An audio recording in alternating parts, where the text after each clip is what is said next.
สิ่งที่เราควรแสวงหาให้กับชีวิตก็คือแสวงหาพระธรรมสิ่งที่เราควรแสวงหาให้กับชีวิตก็คือแสวงหาพระธรรมสิ่งที่เราควรสะสมสั่งสมก็คือสะสมพระธรรมเป็นเสบียงเป็นอาหารเป็นเภสัชเป็นเครื่องนุ่งห่มให้กับกายกับจิตสิ่งที่เราควรรักษาก็คือรักษาจิตพวกเราทั้งหลายเราเกิดมามัวแต่แสวงหาปัจจัยสี่ปัจจัยสี่เราใช้มันแค่บางเวลาแต่ธรรมะนั้นเราใช้มันตลอดเวลาปัจจัยสี่เป็นของนอกกายแต่ธรรมะเป็นของที่อยู่ในกายของเราพวกเราทั้งหลายเกิดมาเราไปแสวงหาปัจจัยสี่ในการดำเนินชีวิตไม่แตกต่างจากงัวควายช้างม้าพอเกิดมามันก็ไปหาหญ้ากินคนก็เป็นเช่นนั้นนั่นคือสภาพการเป็นคนเบื้องต้นสภาพการเป็นสัตว์กับคนก็ไม่แตกต่างกันในพวกเราทั้งหลายเมื่อเราได้เกิดมาเป็นคนแล้วเกิดมาเป็นมนุษย์แล้วเราจะต้องแสวงหาธรรมแสวงหาหลักให้กับชีวิตของเรา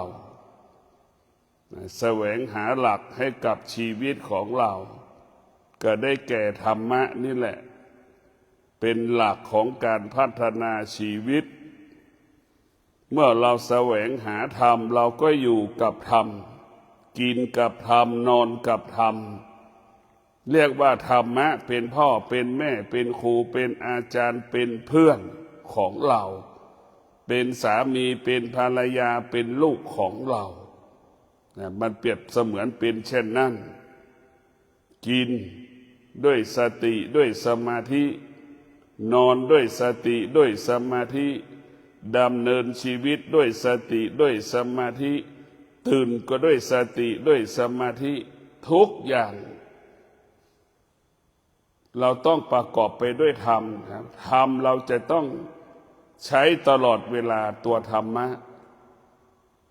รถที่เราซื้อเราก็ใช้มันแค่บางเวลาเสื้อที่เราซื้อก็ใช้มาแค่บางเวลาอัญมณีตุ้มหูสร้อยคอข้อมือเราก็ใช้มันแค่บางเวลาแต่ธรรมะหมายถึงสติสมาธิเราใช้มันตลอดเวลาถามนะว่าระหว่างธรรมะกับปัจจัยสี่อันไหนสำคัญกว่ากันธรรมะกับเครื่องอัญมณีอันไหนสำคัญกว่ากันธรรมะกับระหว่างพ่อและแม่อันไหนสำคัญกว่ากันธรรมะระหว่างสามีกับภรรยาอันไหนสำคัญกว่ากันธรรมะระหว่างลูกกับธรรมะอันไหนสำคัญกว่ากันธรรมะมันเป็นสิ่งสำคัญยิ่งกว่าพ่อกับแม่พ่อแม่มีธรรมะพ่อแม่ก็เลี้ยงลูกอย่างดีอบรมลูกอย่างดีเราก็รู้ว่าลูกอยู่กับเราแค่บางเวลาเราก็รู้อยู่ว่าแม่อยู่กับเราแค่บางเวลาเราก็รู้อยู่ว่าเราอาศัยแม่แค่บางเวลาเราก็รู้อยู่ว่าเราอาศัยลูกอยู่ตลอดเวลาสิ่งที่เราอาศัยธรรมะสติสมาธิเราอาศัยตลอดเวลาทุกลมหายใจว่าจะนั่งจะนอนจะยืนจะเดินจะทำอะไรก็แล้วแต่เราต้องอาศัยสติสมาธิตลอดเวลาเนี่ยพวกเราทั้งหลายเราจะเห็นว่าสติสมาธิมันสำคัญยิ่งกว่าพ่อกว่าแม่สำคัญยิ่งกว่าสามีภรรยาลูกของตน นี่แหละพวกเราทั้งหลายดังคำว่าไม่ได้กินข้าว7 วันชีวิตยังปลอดภัยหากขาดสติหากขาดสมาธิ1 วินาทีชีวิตไม่ปลอดภัยหากขาดสมาธิ1 วินาทีเนี่ยไม่ปลอดภัยละครับตายได้เจ็บได้ป่วยได้แต่พวกเราทั้งหลายการที่เราเกิดมาแล้วเราไม่ได้แสวงหาธรรมไม่รู้ความจริงของชีวิตเราก็ให้ความสำคัญเรื่องอื่นๆปัจจัย4มันสำคัญไหมมันสำคัญแต่มันสำคัญแค่บางเวลาปัจจัย4เปรียบเสมือนแม่เปรียบเสมือนพ่อเปรียบเสมือนสามีภรรยาและลูกอยู่ร่วมกันแค่บางเวลาอาศัยซึ่งกันและกันแค่บางเวลาแต่ธรรมะก็หมายถึงสติสมาธินั่นเราอาศัยอยู่ตลอดเวลาสติสมาธิเราต้องมีตลอดเวลาต้องอาศัยอยู่ตลอดเวลาพวกเราทั้งหลายถ้าเราไม่มีสติไม่มีสมาธิเราก็ไม่สามารถเป็นคนได้สติสมาธิจะรักษาการเป็นมนุษย์ส่งเสริมการเป็นมนุษย์ที่ประเสริฐก็อยู่ที่สติสมาธินี่แหละเป็นแม่ที่ดีเป็นพ่อที่ดีก็เพราะสติสมาธินี่แหละเป็นลูกที่ดีก็เพราะสติสมาธินี่แหละเป็นภรรยาสามีที่ดีก็เพราะสติสมาธิเป็นนายจ้างลูกจ้างที่ดีก็เพราะสติสมาธินี่แหละพวกเราทั้งหลายธรรมะนั้นมีสิ่งสำคัญเราเกิดมาแล้วเราต้องเรียนรู้เพราะธรรมะมาอยู่ที่กายกับจิตกายกับจิตมันต้องอาศัยหลักธรรมคำสอนของพระพุทธเจ้าธรรมะก็หมายถึงสติให้เรารู้สึกตัวให้เรารู้สึกตัวให้เรารู้สึกตัวตลอดเวลาสติให้เราระลึกถึงคิดถึงสติสัมปชัญญะให้เรารู้สึกตัวรู้ตัวรู้ตัวรู้สึกตัวรู้ตัวรู้สติให้รู้จักหน้าที่ของตนสติสัมปชัญญะทำให้รู้จักหน้าที่การหน้าที่ก็คือเช่นการเป็นพ่อที่ดีเป็นพ่อที่ดีเป็นแม่ที่ดีคือหน้าที่ของการคนที่มีลูกแล้วต้องรับผิดชอบเห็นไหมการเป็นพ่อที่ดีการเป็นแม่ที่ดีจะต้องมีสามี1 คนมีภรรยาแค่1 คนนี่คือการมีสติสัมปชัญญะเราจะรู้จักว่าเรามีสามีแล้วมีภรรยาแล้วเราจะไม่มีบุคคลอื่นมาเบียดเบียนเราไม่มีเราจะไม่นอกใจสามีไม่นอกใจภรรยานี่แหละคือสติทำให้รู้จักตนเองเมื่อเรารู้จักตนเองเราก็รักษาการเป็นตัวตนรักษาการเป็นสามีรักษาการเป็นภรรยาพวกเราทั้งหลายสติสมาธิจะรักษาการเป็นสามีจะรักษาการเป็นภรรยาซื่อสัตย์ต่อกันและกันทำหน้าที่ซื่อตรงต่อกันและกันเบื้องหน้าเบื้องหลังธรรมะนี่แหละจะเป็นผู้ที่รักษาการเป็นสามีการเป็นภรรยาที่ดีซึ่งกันและกันพวกเราทั้งหลายเกิดมาแล้วเราต้องแสวงหาธรรมะเรียนรู้เรื่องธรรมะแต่ตรงกันข้ามเวลานี้เราไม่เคยแสวงหาธรรมะเราไม่เคยแสวงหาความจริงให้กับชีวิตเราไม่เคยแสวงความจริงให้กับจิตเราก็ไปแสวงหาสิ่งที่เป็นของนอกกายทั้งหมดทั้งสิ้นเราจึงไม่รู้ธรรมะเกิดมาแล้วจึงไม่รู้ว่าสุขแท้จริงคืออะไรคือความทุกข์ที่แท้จริงเราก็ยังไม่รู้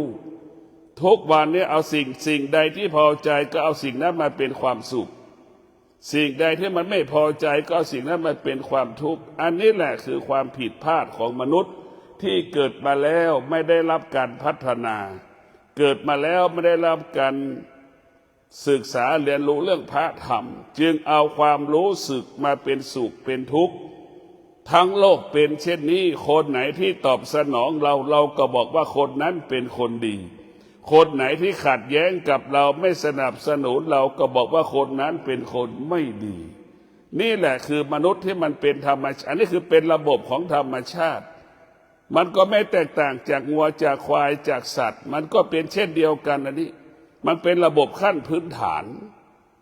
เนี่ยงัวควายช้างแม้มันก็ดูแลกันธรรมดานั่นแหละเกื้อกูลกันเนี่ยมันก็เป็นมิตรกันเหมือนลิงเนี่ยแล้วก็สังเกตได้มันก็ต้องดูแลหัวหน้าเผ่ามันหัวหน้ามันถ้าเราไม่ดูแลมันก็ไม่ดูแลเราเนี่ยเห็นไหมนั่นก็คือเป็นพื้นฐานมันแยกแล้วว่าจิตที่เป็นไม่ได้รับการพัฒนานั้นจิตคนกับจิตสัตว์ก็เหมือนกันหมดดังเช่นหิวมันก็ดิ้นรนที่จะหากินให้ได้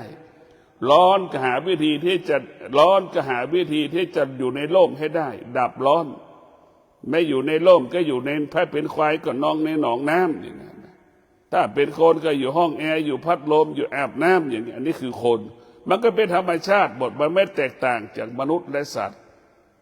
มนุษย์และสัตว์จะแตกต่างกันตรงที่สติกับสมาธินี่แหละพวกเราทั้งหลายจิตนะพวกเราทั้งหลายเข้าใจว่าจิตเป็นเรื่องของสัตว์สติเป็นเรื่องของมนุษย์นะพวกเราทั้งหลายสติเป็นเรื่องของมนุษย์มนุษย์มีโมโหไม่พอใจหรือพอใจเห็นไหมเรามีสติเราจะหยุดความพอใจได้เราจะหยุดความไม่พอใจได้หยุดความโมโหได้หยุดความโลภความโกรธความหลงได้เพราะเรามีสติ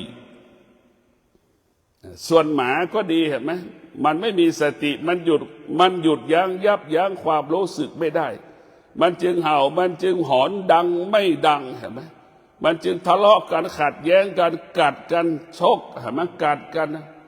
จนไม่บรรยังเหมือนเราเห็นสุนัขกัดกันเห็นไหมนั่นแหละคือจิตมันไม่สามารถมันมีแต่จิตก็คือไหมจิตเป็นเรื่องของสัตว์สติเป็นเรื่องของมนุษย์เนี่ยพวกเราต้องเข้าใจถ้ามนุษย์คนไหนที่ไม่มีสติก็ไม่แตกต่างจากสัตว์ก็เหมือนพระชั่ว13 รูปก็ไม่แตกต่างจากสัตว์มันก็เป็นเช่นนั้นแหละถ้ามีสติก็คงไม่ทำชั่วแต่พวกเราทั้งหลายเห็นไหมนั่นแหละมันเป็นเช่นนั้นน่ะจิตของเราเนี่ยเป็นพระชั่วเป็นพระดีเป็นผู้ชายขายตัวเป็นผู้หญิงขายตัวเป็นโจรเป็นแก๊งคอเซ็นเตอร์เป็นนักต้มตุ๋นนักโกหกนักหลอกลวงมันเป็นได้หมดเป็นพระพุทธเจ้าได้จิตเป็นพระอรหันต์ได้กระเพาะจิตพวกเราอยู่ที่จิตทั้งนั้น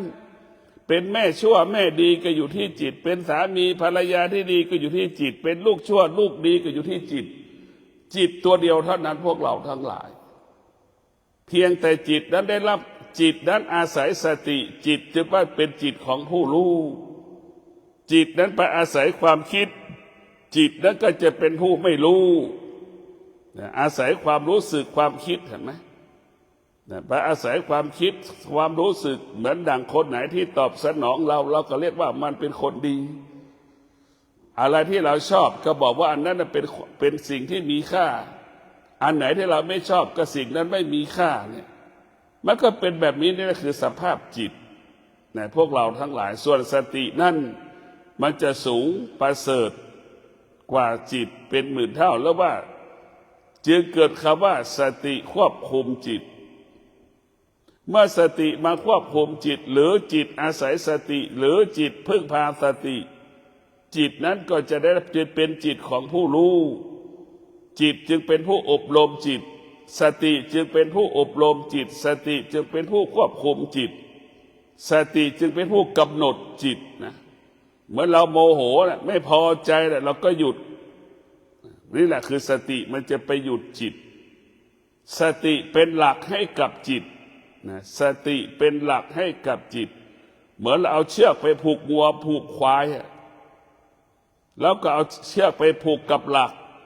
นะสติก็คือหลักเอาเชือกไปผูกกับหลักแล้วก็ไปมัดวัวมัดควายพอควายมันเดินไปสู่เชือกเห็นไหมแล้วมันก็ย้อนกลับมาหาหลักอีกเห็นไหมท้ายสุดมันก็มานั่งมานอนมายืนอยู่ใกล้หลักนั่นแหละคือสมาธิเกิดขึ้นในพวกเราทั้งหลายสติสมาธิที่สำคัญที่สุดเราจะเรียกว่าเกิดมาแล้วเราควรสะสมสั่งสมเรียนรู้เรื่องพระธรรมลูกก็ต้องให้ความสำคัญกับพระธรรมแม่ก็ต้องให้ความสำคัญกับธรรมะพ่อก็ให้ความสำคัญกับธรรมะปู่ย่าตายายก็ให้ความสำคัญกับธรรมะนายจ้างลูกจ้างก็ต้องให้ความสำคัญกับธรรมะ เมื่อคนทุกคนรู้เรื่องธรรมะแล้วธรรมะที่นี้ก็คงหมายถึงศีลนั่นแหละธรรมะก็คงหมายถึงศีลแม่ดำรงตนด้วยศีลลูกดำรงตนด้วยศีลแล้วก็ว่าทุกคนมันก็สงบสุขนายจ้างลูกจ้างดำรงตนด้วยศีลก็เกิดความมั่นคงเกิดความสงบสุขความเจริญรุ่งเรืองก็เกิดขึ้นนี่แหละพวกเราทั้งหลายธรรมะนี่ว่าด้วยการดำเนินว่าด้วยการจัดการดำเนินชีวิตของชาวโลกนะ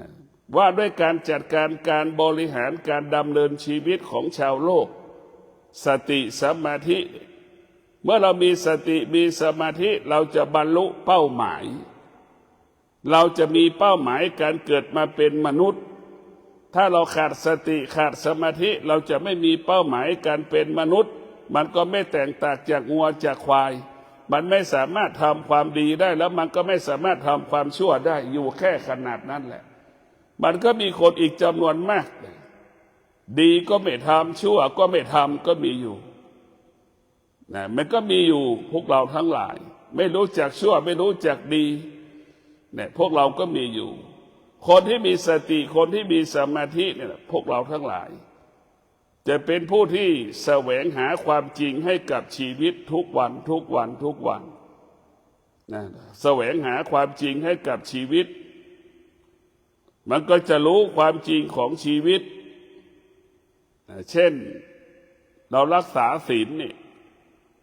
ความทุกข์ก็ไม่เกิดละความกังวลใจก็ไม่เกิดเห็นไหมถ้าเรารักษาศีลถ้าเราล่วงละเมิดศีลความทุกข์เกิดความกังวลใจเกิดวิตกกังวลเกิดเห็นไหมพวกเราทั้งหลายต้องพิจารณาเราต้องพิจารณาแบบนี้อย่างนี้นะพวกเราทั้งหลายบุคคลที่มีสติสมาธิกับคนที่ไม่มีสติไม่มีสมาธิย่อมแตกต่างกันพวกเราทั้งหลายคนที่มีธรรมะกับคนที่ไม่มีธรรมะก็ย่อมแตกต่างกันเราจะเห็นได้สามีหรือภรรยาไม่มีธรรมะก็ย่อมแตกต่างกันสามีมีธรรมะภรรยาไม่มีธรรมะก็ย่อมแตกต่างกันสามีที่มีธรรมะก็พอถึงวันพระก็เตรียมตัวที่จะสวดมนต์ไหว้พระเก็บกวาดทำความสะอาดห้องพระนี่แหละคือสามีที่มีธรรมะก็จะระลึกถึงทุกวันพระหรือทุกวันจะสวดมนต์ไหว้พระนี่แหละพวกเราทั้งหลายสามีจะไปวัดภรรยาจะไปซูเปอร์มาร์เก็ตไปห้างอย่างเงี้ยมันถึงขัดแย้งกันจึงเกิดศัพท์คำภาษาโบราณแล้วว่าศีลไม่เสมอกันเนี่ยมันอยู่ร่วมกันไม่ได้นะพวกเราทั้งหลายมันอยู่ร่วมกันไม่ได้ท้ายสุดอยู่ไม่มีความสุขท้ายสุดก็ต้องเลิกจากกันก็เพราะที่อะไรไม่เสมอกันเนี่ยมันอยู่ด้วยกันไม่ได้ร้อนจริงๆก็อยู่ไม่ได้หนาวจริงๆก็อยู่ไม่ได้เห็นไหมมันต้องพอประมาณมันถึงจะอยู่ได้เนี่ยเพราะฉะนั้นพวกเราทั้งหลาย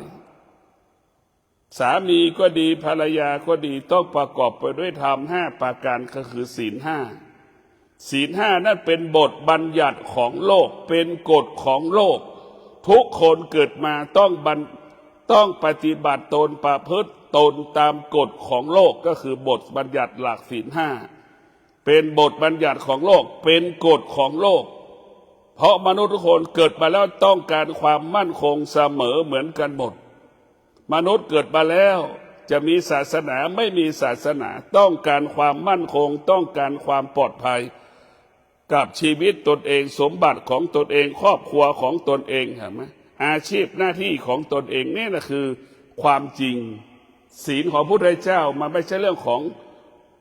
พุทธศาสนาเท่านั้นคำสอนของพระพุทธเจ้ามันมากกว่าการเป็นศาสนาคำสอนของพระพุทธเจ้าจึงชื่อว่าความจริงของโลกเพราะฉะนั้นความสอนของพระพุทธเจ้าจึงเป็นกฎของโลกโดยเฉพาะศีลเมื่อโลกต้องการสันติสุขประชากรของโลกต้องดำรงตนด้วยศีลนี่มันเป็นกฎของมันผู้นำของโลกจะให้คนยอมให้คนทั้งโลกยอมรับผู้นำผู้นั้นก็ต้องดำรงตนด้วยศีล นี่เป็นกฎของโลกพวกเราทั้งหลายนี่แหละพวกเราทั้งหลายพิศีลน่าจะเป็นคำสอนพระพุทธเจ้าเป็นมากกว่าคำว่าศาสนาคำสอนของพระพุทธเจ้าคือชีวิตของเราความจริงของชีวิตมนุษย์ทุกๆคนและเราจะเห็นว่าคำสอนของพระพุทธเจ้าเช่นศีลห้าข้อที่หนึ่งมันจะทำให้เกิดวิชานิติศาสตร์ความขัดแย้งเกิดขึ้นในสังคมมนุษย์เห็นไหมเกิดจากการล่วงละเมิดศีลเมื่อล่วงละเมิดศีลจึงเป็นเหตุให้เกิดคณะรัฐศาสตร์การปกครองขึ้นจึงเกิดเหตุการตัดสินไม่ยอมรับกันก็เป็นเหตุให้เกิดคณะนิติศาสตร์เกิดขึ้นอีกใช่ไหมจึงเป็นเหตุให้เกิดคำว่าคณะสังคมศาสตร์อีกใช่ไหมว่าด้วยการจัดระเบียบสังคมว่าด้วยวิธีการดำเนินชีวิตในสังคมใช่ไหมพวกเราทั้งหลายนี่แหละคือศีลมันเป็นต้นกำเนิดของการศึกษาทั้งระบบนิติศาสตร์รัฐศาสตร์ภูมิศาสตร์เกิดจากศีลห้าข้อที่หนึ่งหมดพวกเราทั้งหลายแต่เราไม่ได้คิดว่าศีลนั้นเป็นต้นกำเนิดของศาสตร์อย่างศีลห้าข้อที่หนึ่งมันว่าด้วยต้นกำเนิดของภูมิศาสตร์โลกเห็นไหมเป็นต้นกำเนิดวิชาภูมิศาสตร์โลกประวัติศาสตร์โลกวิชาสังคมโลกการกำเนิดของโลกการกำเนิดของมนุษย์และสัตว์โลกเห็นไหมการพัฒนาของมนุษย์และสัตว์โลกมาถึงเป็นมนุษย์สายพันธุ์ต่างๆจนถึงปัจจุบันนี้มันก็เกิดจากศีลห้าข้อที่หนึ่งทั้งหมดทั้งสิ้นในพวกเราทั้งหลายนี่แหละคือธรรมะของพระพุทธเจ้ามันจึงว่าด้วยเรื่องความจริงนะพระพุทธเจ้าจึงรู้ว่ามนุษย์มีความโลภมีความโกรธความหลงพระพุทธเจ้าจึงได้ค้นพบความจริงเหล่านี้เอาความจริงเหล่านี้มาบัญญัติให้เสนอให้มนุษย์ทั้งหลายได้ปฏิบัติตนประพฤติตนเพื่อให้ชีวิตสงบสุขเพื่อให้โลกเกิดสันติสุขพวกเราทั้งหลายเราเกิดมาเราต้องแสวงหาความธรรมะเราต้องแสวงหาธรรมะสิ่งที่เราต้องรู้คือก็ต้องรู้กายของเราว่ามันไม่เที่ยงสิ่งที่เรารู้เราก็รู้ว่าสิ่งที่จิตมันรู้มันก็ไม่เที่ยงใช่ไหมกายมันก็ไม่เที่ยงจิตที่มันรับรู้สึกมันก็ไม่เที่ยงทั้งกายทั้งจิตถ้าอาศัยธรรมเกิดขึ้นที่กายที่จิตรู้จิตก็ไม่ติดในสิ่งที่จิตรู้กายว่ากายมันเจ็บป่วยจิตก็รู้ว่ากายมันไม่เที่ยงเป็นธรรมดาจิตก็ไม่หลงจิตก็ไม่ยึดติดในกายจิตก็ไม่เศร้าโศกเสียใจทุกวันนี้จิตเราเศร้าโศกเสียใจจะไปหาหมอก็กลัวหมอบอกว่าเป็นโรคมะเร็งคิดก่อนเลยเห็นไหมนี่แหละคือจิตกลัวตายกลัวโรคมะเร็งกลัวตายพวกเราทั้งหลายจิตที่ฝึกฝนนี่จิตจะเข้าใจความจริงว่าแก่เป็นปกติเจ็บเป็นปกติตายเป็นปกติของมันจะไม่มีเหตุผลกับเขาว่าเกิดแก่เจ็บตายสิ่งเหล่านี้เป็นธรรมชาติเป็นขั้นพื้นฐานของมนุษย์บุคคลที่เกิดมาแล้วได้พัฒนาจิตได้อบรมจิตจงมีสติปัญญาจนมีสติปัญญาเกิดขึ้นแล้วในดวงจิตบุคคลผู้นั้นจึงรู้ว่าเกิดก็เป็นทุกข์แก่ก็เป็นทุกข์เจ็บก็เป็นทุกข์เกิดมาเพื่อแก่เพื่อเจ็บเพื่อตายใครเกิดมาแล้วไม่แก่ไม่เจ็บไม่ตายไม่มีในโลกนี่แหละหัวใจของบุคคลที่มีสติและปัญญาจึงรู้ความจริงว่าไม่มีใครหนีความแก่ความเจ็บความตายไม่มีใครที่เกิดมาไม่ตายไม่มีบุคคลที่มีสติปัญญาจึงพร้อมอยู่กับความตายพร้อมต้อนรับความตายพร้อมต้อนรับการเปลี่ยนแปลงเมื่อแก่ปรากฏเจ็บปรากฏตายปรากฏพร้อมตลอดคนที่ขาดสติปัญญาคนที่ไม่ได้พัฒนาจิตไม่พร้อมแก่ไม่พร้อมเจ็บไม่พร้อมตายร้องไห้เสียใจเศร้าโศกเสียใจอยู่กับคำว่าความแก่ปรากฏความเจ็บปรากฏความตายปรากฏนี่แหละคนเกิดมาไม่ได้ศึกษาเรียนรู้พวกเราทั้งหลายเมื่อเราเกิดมาศึกษาเรียนรู้ฝึกฝนอบรมจิตจงเรามีสติปัญญาเราจึงรู้การพัดภาคเป็นกฎของชีวิตเราจึงรู้ว่าการเกิดแก่เจ็บตายเป็นของธรรมดาเกิดแก่เจ็บตายเป็นของธรรมดาพ ผู้ที่ฝึกฝนจิตจะไม่สะเทือนไม่หวั่นไหวใดๆทั้งสิ้นนี่แหละพวกเราทั้งหลายเข้าใจถ้าเรามีสติมีปัญญาเราก็จะไม่มีความโลภไม่มีความโกรธไม่มีความหลงผู้ที่มีสติมีปัญญาจะรู้ว่าสิ่งที่มีค่าที่สุดก็คือความสงบไม่มีสิ่งใดที่มีค่าเหนือกว่าความสงบไม่มีจะเห็นความสงบเป็นหลักของจิตเห็นความสงบเป็นอาหารของจิตเห็นความสงบเป็นเครื่องห่มของกายเห็นความสงบเป็นอาหารของจิตนะพวกเราทั้งหลายนะเห็นความสงบเป็นอาภรณ์ของกายอย่างนี้พวกเราทั้งหลายมันจะแตกต่างกันนะพวกเราเนี่ยคนที่เกิดมาไม่ได้สะสมธรรมะเนี่ยก็ยามที่เรายามที่เราแก่มาแล้วมันจะเกิดปัญหาทันทีนะบุคคลทุกคนเกิดมาอายุ60แล้วเนี่ยสะเทือนหวั่นไหวทันทีสะเทือนหวั่นไหวคำว่าความแก่นะสะเทือนหวั่นไหวคำว่าความแก่บางคนได้กลัวตายทุกวันกังวลกับความตายทุกวันนี่แหละพวกเราทั้งหลายบุคคลที่มีสติมีปัญญายามที่เจ็บยามที่ป่วยยามที่แก่ชีวิตจะไม่ผูกกับลูกกับหลานรู้ว่าลูกหลานจะอยู่ไม่อยู่ก็แก่ก็เจ็บก็ตายลูกหลานจะอยู่ไม่อยู่ไม่สามารถหยุดยั้งความแก่ความเจ็บความตายได้เพราะฉะนั้นบุคคลที่มีสติมีปัญญาแล้วจะไม่ยึดติดในลูกในหลานไม่สร้างภาระให้ลูกให้หลานจะแก่ด้วยตัวเราเองจะเจ็บด้วยตัวเราเองจะตายด้วยตัวเราเองนี่แหละคนที่แก่แล้วมีสติมีปัญญากับคนแก่แล้วขาดสติขาดปัญญาเรียกร้องหาลูกหลานแต่มันเรียกร้องหาลูกหลานยึดมั่นในลูกในหลานลูกหลานไม่ตอบสนองลูกหลานไม่มีเวลามาก็เกิดอาการสำแดงอาการทุกข์ทรมานลำบากเศร้าโศกเสียใจกินข้าวไม่ได้นอนไม่หลับกังวลใจทุกข์ใจท้ายสุดก็แก่เจ็บตายก่อนเวลากำหนดเพราะเราเข้าไปยึดติดพวกเราทั้งหลายการเข้าไปยึดติดทำให้เราแก่เจ็บตายก่อนเวลากำหนดบุคคลที่มีปัญญาบุคคลที่มีสติบุคคลที่มีปัญญาแก่เจ็บตายตามกฎของธรรมชาติแก่เจ็บตายเป็นไปตามหลักของธรรมชาติพวกเราทั้งหลายเพราะนั้นธรรมะของพระพุทธเจ้ามันจะให้ส่วนมันใช้ชีวิตเราเป็นไปตามธรรมชาติ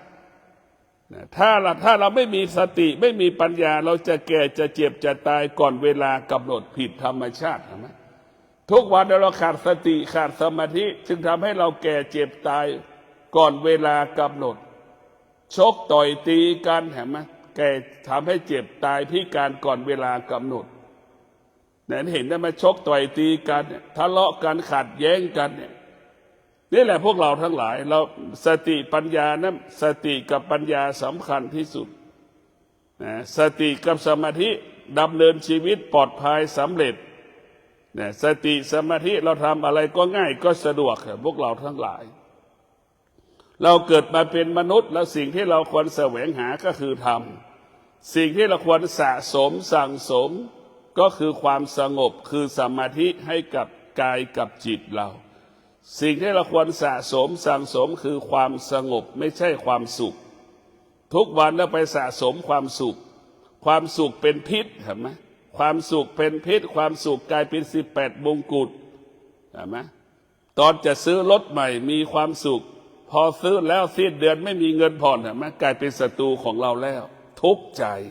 มันโกหกเรามันหลอกลวงเราเห็นไหมพวกเราทั้งหลายทุกเดือนเราจะซื้อรถใหม่จะซื้อมีความสุขพอซื้อแล้วเห็นไหมทุกเดือนเกิดความทุกข์มีเงินไม่พอเห็นไหมมีเงินไม่พอที่จะส่งดิ้นรนจะไปยืมตรงนั้นไปหาตรงนี้รีบเร่งทำงานเห็นไหมมันเหนื่อยและสุขคือแปรสภาพตลอดเวลาแต่พวกเราทั้งหลายสิ่งที่เราควรสะสมสั่งสมก็คือความสงบให้กับกายกับจิตสิ่งที่เราควรรักษาก็คือรักษากายกับจิตสิ่งที่เราควรรักษาคือกายกับจิตสิ่งที่เราควรรักษาก็คือจิตของเรา จิตนี่สำคัญที่สุดเราต้องรักษาให้จิตของเราเป็นจิตของผู้รู้เราต้องรักษาจิตของเราให้จิตของเราเป็นจิตของผู้รู้เมื่อจิตเราเป็นจิตของผู้รู้แล้วจิตนั้นจะเป็นอิสระดังนกบินกลางอากาศดังสัตว์ที่อยู่ในป่าเป็นอิสระนะพวกเราทั้งหลายนะเป็นเช่นนั้นเป็นแบบนั้นแหละพวกเราต้องมีสติสมาธิเราต้องรักษาจิตให้จิตได้เป็นอิสระถ้าจิตเราไม่เป็นอิสระก็เหมือนควายที่มันถูกขังไว้ในคอกเหมือนงัวที่ถูกขังไว้ในคอกเหมือนม้าที่อยู่ในคอกถูกขังไว้ในคอกเหมือนช้างที่มันถูกล่ามโซ่นั่นแหละพวกเราทั้งหลายเหมือนคนติดคุกนั่นแหละนั่นแหละคือจิตเราไม่อิสระกายไม่อิสระในพวกเราทั้งหลายเราจะเห็นได้ว่าเราเป็นจิตของผู้ไม่รู้นะมันจะทำให้เราเป็นทุกข์ไปติดนะไม่อิสระเพราะฉะนั้นเราเกิดมาเราควรสะสมสั่งสมความสงบความสงบมันจะเป็นรากฐานของปัญญาแต่เป็นรากฐานของปัญญาเป็นเหตุให้เกิดปัญญานะเป็นรากฐานของปัญญาเป็นเหตุให้เกิดปัญญาจึงขอให้ท่านทั้งหลายได้มีสติพิจารณามีสติพิจารณาการดำเนินชีวิตของเราแต่ละวันแต่ละวันให้มีสติให้มีสมาธิไปกำกับให้มีสติให้มีสมาธิมีส่วนร่วมกับเท้าขวาที่มันย่างเท้าซ้ายที่มันย่างให้มีสติสมาธิมีส่วนร่วมกับมือขวามือซ้ายจับวัตถุสิ่งของต่างๆให้มีสติสมาธิมีส่วนร่วมมีส่วนร่วมกับตาที่มันสัมผัสกับรูปให้มีสติสมาธิมีส่วนร่วมกับหูที่สัมผัสกับเสียงมีสติสมาธิไปมีส่วนร่วมกับจมูกสัมผัสกับกลิ่นเนี่ยเราเอาสติสมาธิไปส่วนร่วมกับลิ้นกับกายกับจิตมันจะไม่หลง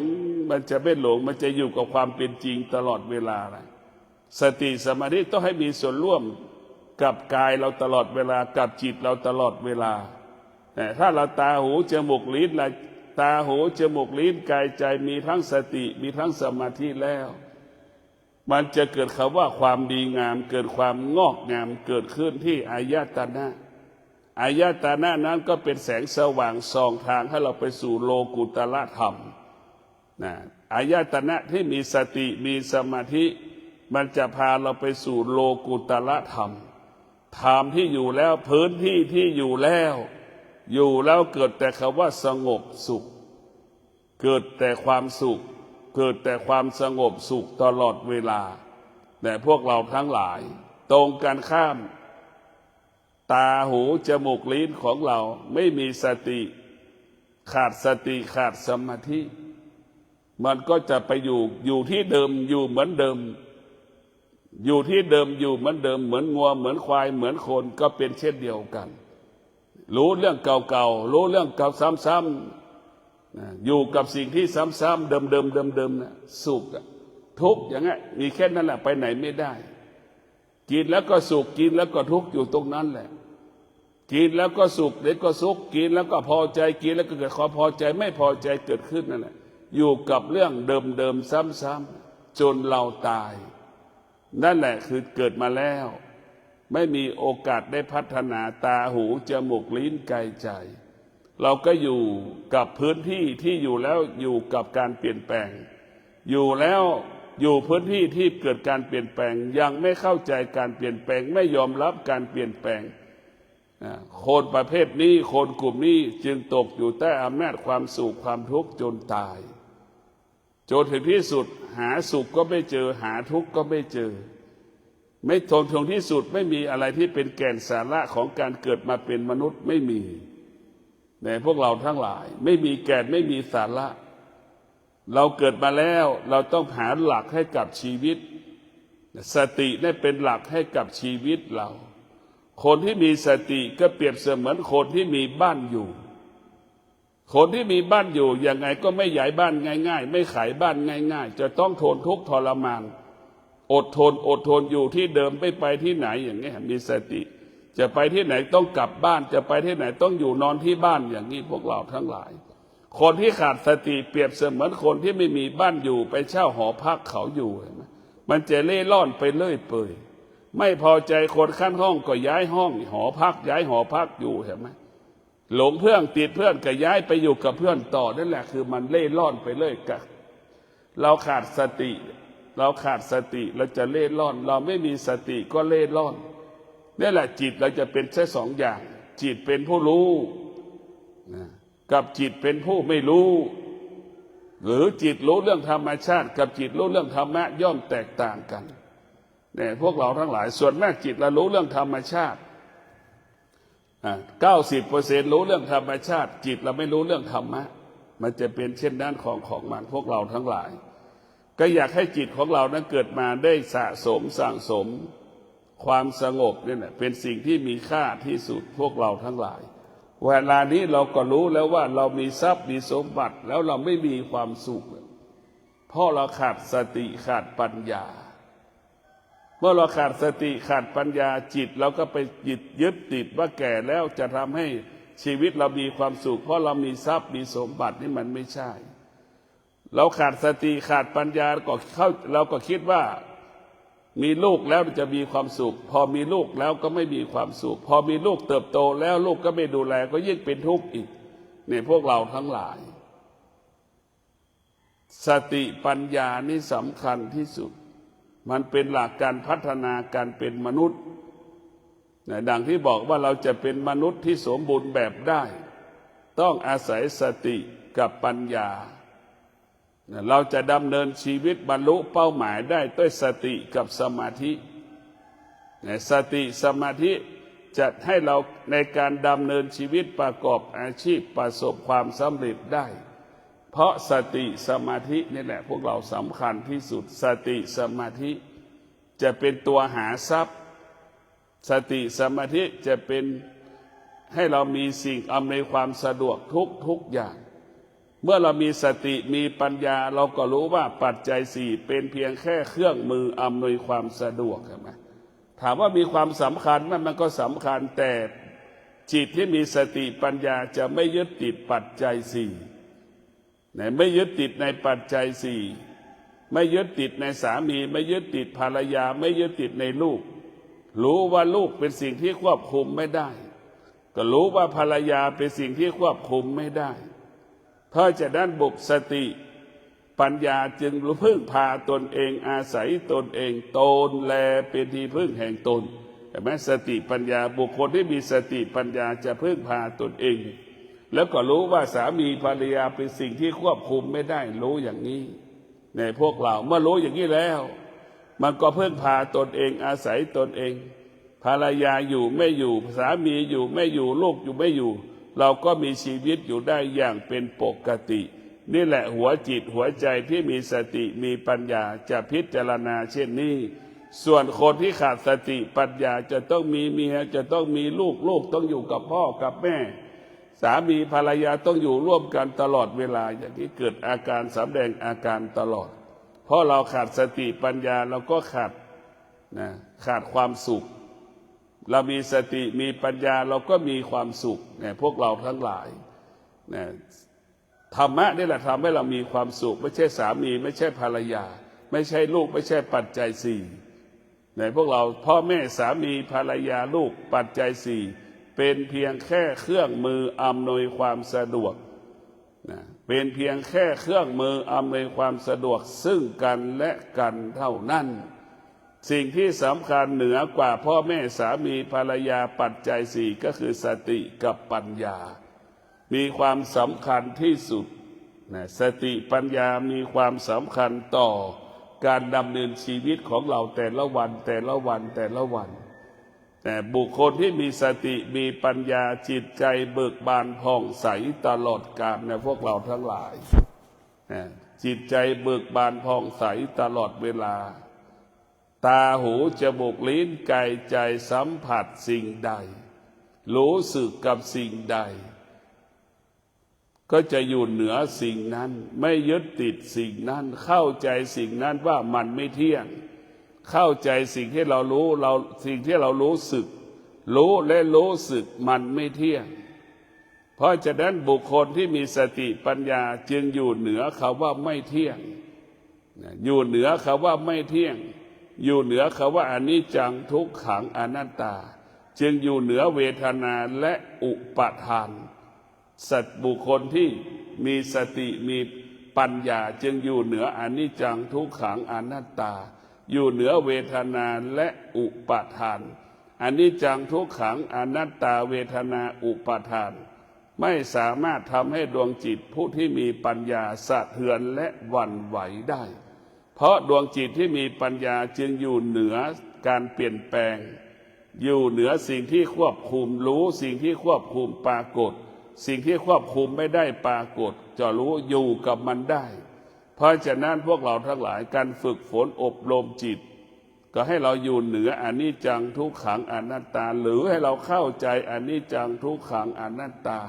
ให้เราเท่าทานเวทนาและอุปาทานที่มันหลอกล่อเราตลอดเวลาเวทนาอุปาทานนั้นเป็นแก๊ง18 มงกุฎมันหลอกเราตลอดเวลานะพวกเราทั้งหลายก็ขอให้พวกเราทั้งหลายมีสติมีปัญญาในการดำเนินชีวิตสะสมสั่งสม